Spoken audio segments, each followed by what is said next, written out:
So பாருங்க, NEET JEE பிசிக்ஸ்ல unit and டைமென்ஷன்ங்கிறது one of the easiest unit.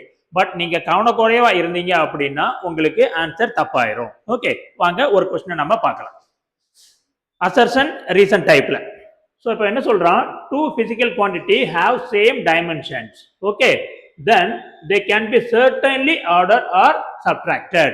So ரெண்டு பிசிக்கல் குவான்டிட்டிக்கு டைமென்ஷன் சேமா இருந்தது அப்படின்னா டெஃபினட்டா நம்ம என்ன பண்ணிக்கலாம், ஆட் பண்ணிக்கலாம் ஆர் மைனஸ் பண்ணிக்கலாம் அப்படின்னு சொல்றான். ஓகே, ஸோ இது கரெக்டா தப்பா அப்படின்னு பார்க்கலாம். நெக்ஸ்ட் என்ன கொடுக்குறான், if the dimension of both the quantities are same then both the physical quantity should be similar னு கொடுக்குறான். ஸோ இப்போ அசர்ஷன் கரெக்டா தப்பா, ரீசன் கரெக்டா தப்பா நம்ம பார்க்கணும். ஃபர்ஸ்ட் நம்ம அசர்ஷனை பார்க்கலாம். ஸோ அசர்ஷன் என்ன சொல்லுது, if two quantity have same dimension definitely they can be ordered அப்படின்னு சொல்லுது.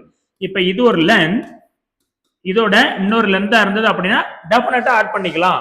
ஓகே, சர்டன்லி மீன்ஸ் டெஃபினட்டா நம்ம ஆட் பண்ண முடியும் ஆர் மைனஸ் பண்ண முடியும்னு சொல்றான். இது கரெக்டா பிளஸ் ஆர் மைனஸ் பார்க்கிறது கரெக்ட் மாதிரி தோணும். இப்ப பாருங்க, ஒரு எக்ஸாம்பிள் எழுதுனா அப்படின்னா it will be very clear. 10 kilometre plus or minus 10 centimetre. இது ரெண்டையும் நம்மளால ஆட் பண்ண முடியுமா? ஓகே, இதோட டைமென்ஷன் என்ன, இதோட டைமென்ஷன் லென்த், இதோட டைமென்ஷன் என்ன, இதுவும் லென்த் தான். ஸோ ரெண்டு டைமென்ஷன் சேம் தான். சேமா இருக்கிறதுனால நம்ம என்ன பண்ண முடியாது, ஆட் பண்றவோ சப்ட்ராக்ட் பண்ணவோ சர்டனா பண்ண முடியாது. ஸோ அப்போ அசர்ஷன் என்னது, அசர்ஷன் இஸ் ராங். ஓகே, அதே மாதிரி reason, if the dimension of both quantity are same then both the physical quantity should be similar. ரெண்டு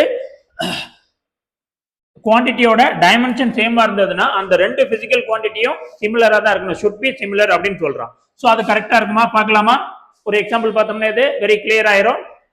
ஒர்க் டன்னோட ஃபார்முலா என்னது, force displacement into cos theta.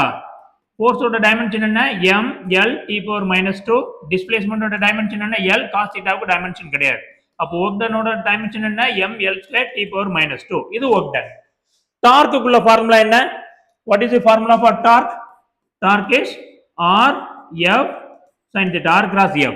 அப்ப R ஓட dimension என்ன, L. Force ஓட dimension என்ன, M L T power minus 2. என்னவா இருக்குது, M L square T power minus 2. So even though the torque and work done are having the same dimension, they are not same. Work done வேற, torque வேற. work done என்ன பண்ணும், force displays ஆகும், torque என்ன பண்ணும், rotate பண்ண வைக்கும். ரெண்டுமே வேற வேற. Similarly, we can have one more example also for second case. So second one is second also. So here assertion is wrong, reason also wrong. So reason wrong க்கு இன்னொரு இது நீங்க எக்ஸாம்பிள் எடுக்கலாம். என்ன எக்ஸாம்பிள் எடுக்கலாம், the best example என்ன, another one example. So இங்க work done. momentum ஓடது என்னது, m into v. m ஓடது என்னது, mass l t power minus 1. So இது momentum ஓட dimension. So இப்ப பாருங்க, இம்பல்ஸ்க்குள்ள ஃபார்முலா என்னது, ஃபோர்ஸ் இன்டு டைம்.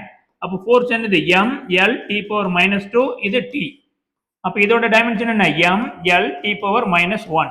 ஸோ மொமெண்டமும் இம்பல்ஸும் சேம் டைமென்ஷன் இருக்கு, but they are not same physical quantity. So in this case both reason assertion ரெண்டுமே என்னது, ராங் ஒன். ஓகே, ஸோ கொஞ்சம் கவனமா இருந்தோம் அப்படின்னா இதுல நம்ம ஃபுல் மார்க் வாங்கிடலாம். கொஞ்சம் கவனம் மிஸ் ஆனா கூட நமக்கு என்ன ஆகும், மார்க் தப்பாயிரும். ஸோ இது மாதிரி ரெகுலரா நம்ம வீடியோவை அப்லோட் பண்ணிக்கிட்டே இருப்போம். ஸோ நம்மளோட சேனல் அண்ட் இன்ஸ்டாகிராம் பேஜை ஃபாலோ பண்ணி சப்ஸ்கிரைப் பண்ணுங்க. Okay, all the best.